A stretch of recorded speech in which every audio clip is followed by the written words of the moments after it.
کل میں نے خود جناب کرن رجیجو صاحب سے بات کی تھی تو انہوں نے کہا کہ ہم لوگ سوچ رہے ہیں کہ ان پارٹیز کو بلایا جائے جن کے 5 MPs ہیں یا 10 MP ہیں، ورنہ میٹنگ لمبی ہو جاتی. تو بولا ہم چھوٹے پارٹیز کو بلا لیجئے، تو وہ مذاق کرے ارے تمہاری آواز تو بڑی اونچی ہے. تو اسی لیے میں نے آج ٹویٹ کیا تھا کہ یہ مسئلہ بڑا اہم ہے، نیشنل امپورٹنس کا ہے، جو آل پارٹی میٹنگ ہونے جا رہی ہے، کہ اس میں سب پارٹیز کو بلایا جائے. تو ابھی جب میں آپ سے بات کر رہا تھا تو ہوم منسٹر آفس سے ہوم منسٹر میرے سے بات کیے اور بولے کہاں ہیں آپ؟ تو میں سر حیدرآباد میں ہوں. تو بولے دیر ہوگی مگر آپ آئیے. تو ابھی اگر ٹکٹ ملے گا انشاءاللہ میں بولا ہوں جو بھی ٹکٹ ملے گا پہنچیں گے اور اس میں شرکت کریں گے اور اپنی بات کو رکھیں گے. کس کے اوپر اکاؤنٹیبلٹی فکس ہوگی؟ آخر یہ لوگ کیسے آئے؟ اگر پہلگام تو آ گئے تو سری نگر بھی جا سکتے ہیں لوگ. تو یہ اکاؤنٹیبلٹی فکس ہونا ضروری ہے، ڈیٹرنس پالیسی ہماری دیکھنا ضروری ہے، اور یہ جو حرکت کیے یہ کتے ان کو سزا ملنا ضروری ہے. اور اصل ان سے اوپر جو شیاطین بیٹھے ہوئے ہیں جو ہمیشہ نہیں چاہتے کہ نہ بھارت میں نہ کشمیر میں امن رہے، ان کو جڑ پیر سے ان کو سبق سکھانے کی ضرورت ہے. یہ صرف میئر ریٹرک نہیں ہونا چاہیے بلکہ گراؤنڈ پر امید کرتے کہ ایکشن ہونا.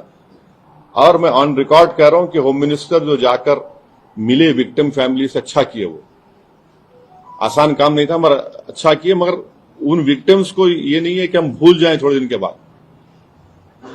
ان مرنے والوں کے پریوار کے آنسو رائگاں نہیں جانے دینا چاہیے. اور کئی ایسے ویڈیوز ہیں کہ جو لوگ جن کو پناہ دیے، کشمیری مسلمان پناہ دیے ان کو، وہ بھی تو دیکھیے آپ.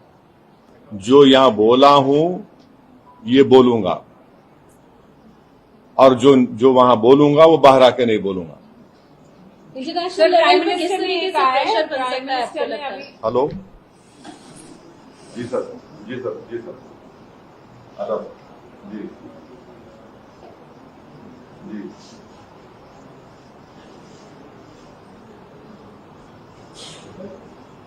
جی آ رہا ہوں سر، آ رہا ہوں جی.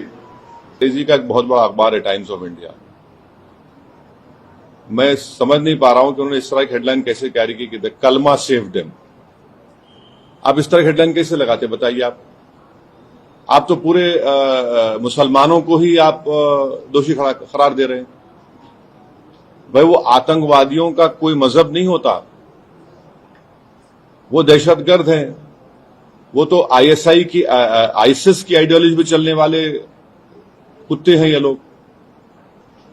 اتنا بڑا انگریزی اخبار، دا کلمہ سیو دیم، واٹ از دس؟ بھائی کتنے جو کشمیر میں جتنے آتنکوادیوں نے سب سے زیادہ مارا وہاں کے کشمیری مسلمانوں کو مارا. سب سے زیادہ مرنے والے وہ ہیں وہاں پہ. تو اس کے بارے میں کیا بولیں گے آپ؟ یہ تو ایک آئیڈیالوجی ہے نا، یہ تو ٹیررزم کی ایک آئیڈیالوجی ہے. تو بڑی افسوس کی بات ہے کہ اتنا بڑا انگریزی کا اخبار ہو کر آپ اس طرح کی ہیڈ لائن کیری کرتے ہیں، دا کلمہ سیو دیم اور دا کلمہ was the difference. You cannot carry such headlines. You cannot generalize the whole great religion of Islam. تو نہیں سن تو لیجئے. اگر آپ ایسا ہی اس طرح کی اگر آپ ہیڈ لائن لکھیں گے تو آپ تو جو کمینے شیطان بیٹھے ہیں پاکستان میں ان کو تو خوش کر رہے ہیں آپ. ان کو تو خوش کر رہے ہیں آپ. افسوس کی بات ہے یہ. دا کلمہ واز دا ڈفرنس. آپ دیکھیں ہیڈ لائن جو ہے وہ اس طرح کی ہیڈ لائن ہو سکتی ہے کسی کی.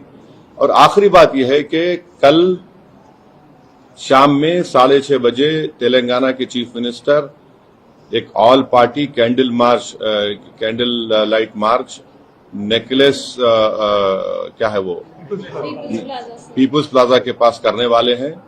میں حیدرآباد کی عوام سے، تلنگانہ کی عوام سے اپیل کر رہا ہوں کہ آپ ہزاروں کی تعداد میں اس میں کل شرکت کریے. ہم کو ایک ہو کر اس اپنے مذہب پہ چلتے ہوئے اس کے باوجود بھی ہم اس بات کا خیال رکھیں کہ یہ ہمارے دیش کا مسئلہ ہے، ملک کا، وطن عزیز کا مسئلہ ہے. ہم تمام کو وہاں پر جمع ہونا ہے. چیف منسٹر خود اس کی لیڈ کریں گے.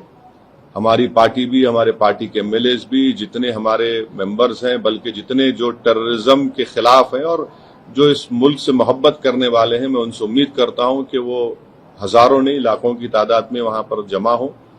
اور ہمارا وہاں پر جمع ہونا نہ صرف ہم خراج عقیدت پیش کریں گے ان مرنے والے خاندانوں کو، بلکہ ہم ان لوگوں کو بھی پیغام دیں گے جو دہشت گردی کے ذریعے اس ملک میں ہندوؤں اور مسلمانوں میں نفرت کی دیواروں کو اور اضافہ کرنا چاہتے ہیں۔